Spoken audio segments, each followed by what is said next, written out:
It's week 4 of the NFL. Let's get ready to go inside the lines and against the spread. This is Game Time Report.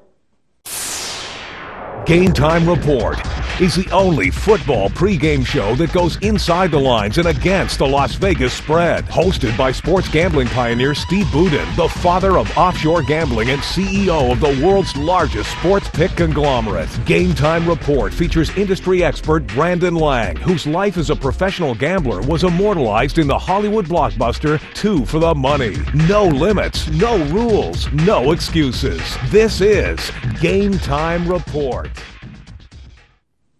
Hello, everyone. I'm Steve Boudin, and welcome to Game Time Report. Joining me today are two of the most recognized handicappers in the industry, the great one, Chris Jordan, and the one and only Brandon Lang. Now, go get a pen, because in the next 30 minutes, we're going to break down today's NFL card from a gambler's perspective like no one has ever done before on national TV.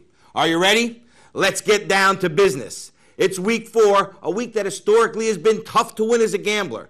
This is because the odds makers really have a feel for the public's perception by now, and they seem to know exactly which way most players are going to lean.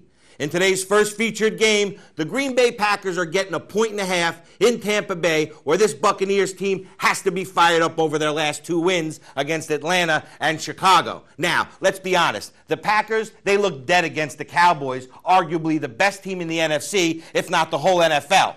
Now they got to go back into Tampa Bay and try to muster it up against a defense that's very tough. Brandon, can the Pack come back, or do the Bucs just bang them out at home like everyone else thinks? The Pack are definitely not back. All right, let me get this straight. You're at home on national TV in the friendly confines of Lambeau Field, facing a Dallas defense that just got punked on Monday night by the Philadelphia Eagles for 37 points, who are missing their top 2 receivers.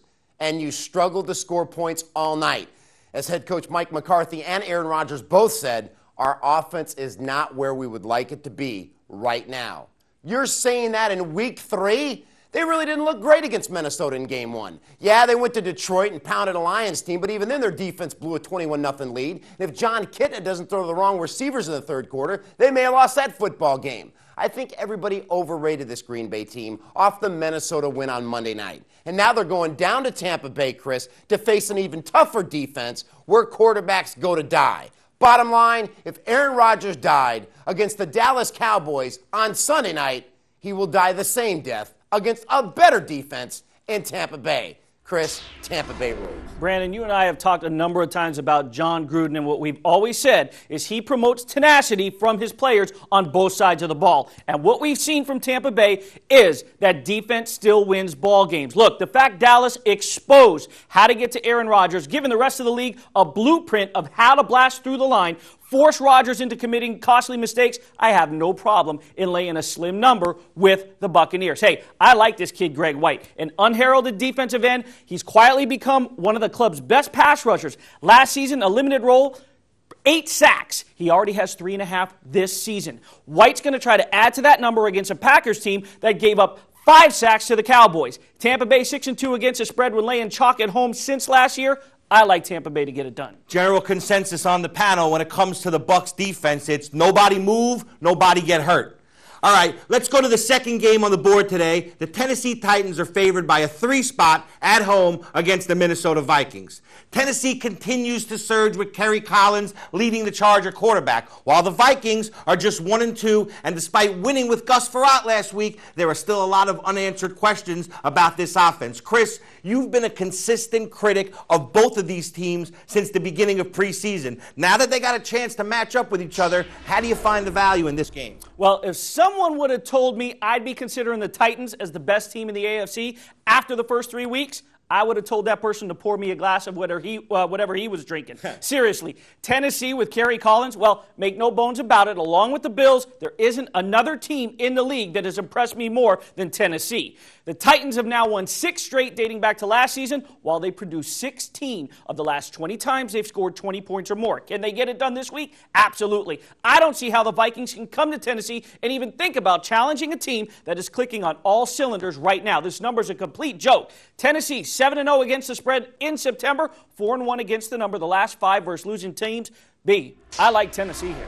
I'm a big fan of head coaches in the NFL, and I'm a big fan of Fisher, and I'm not a fan of Minnesota and Childress. And I'll tell you another thing. Pull $1 out of your pocket right now. Look at that dollar for me, and ask yourself one question.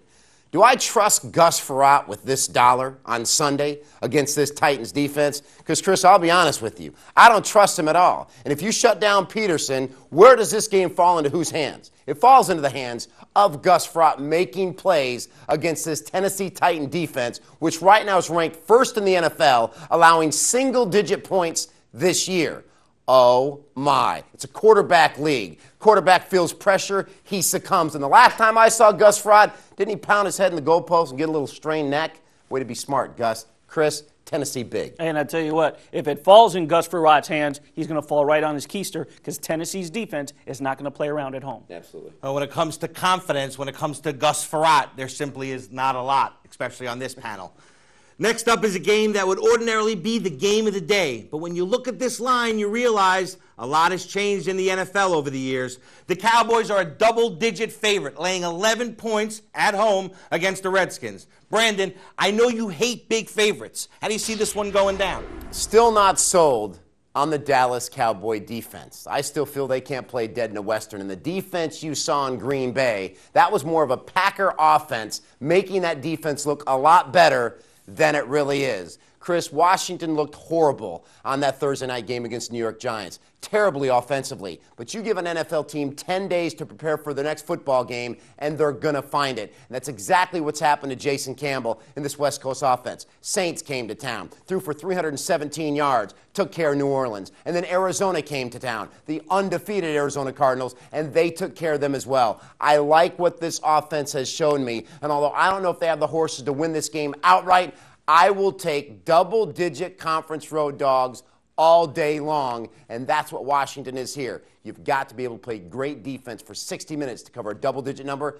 I don't think Dallas has the focus to do that. Chris, I'm going to grab the point. Brandon, you might need to play dead in a Western just for taking a look at this game. Seriously, you answered your own question as to why play the over in this game. It's the better play. Remember 2 years ago, Washington put together a pair of incredible drives on Monday Night Football. They stunned the Cowboys in a fourth-quarter comeback and shocked just about everybody that was watching. Critics believed it was that game that exposed Dallas's annual weakness with the cover 2D. Honestly, all it really did was remind everybody that these two will always entertain us. It's a rivalry like none other, and the fact is, Jason Campbell is becoming quite comfortable with Jim Zorn's West Coast offense. Let's just say I don't see a double-digit spread being a safe play. Again, this remains one of the best rivalries in football, and though Dallas has the horses to annihilate this team, I don't know if I'm comfortable laying this many points with the Cowboys, especially coming in on back-to-back primetime affairs. I see the over being the value play.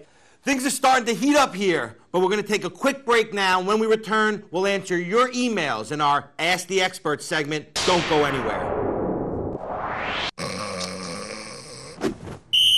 Personal foul? Inactive activities on a glorious day. Huh? Let's get out there and play! Sweet. Ooh, freeze! When do I get to be in? Uh-oh. Hey, Reggie, frozen people can't talk. PLA! An hour a day. I'm in. There are lots of great play ideas online, but don't stay too long. Hello, my name is Steve Boudin. I'm the father of the offshore sports betting business and the CEO of the largest pay-per-view pick conglomerate in the world. Check me out every week on Game Time Report and go to the website, GameTimeReport.com.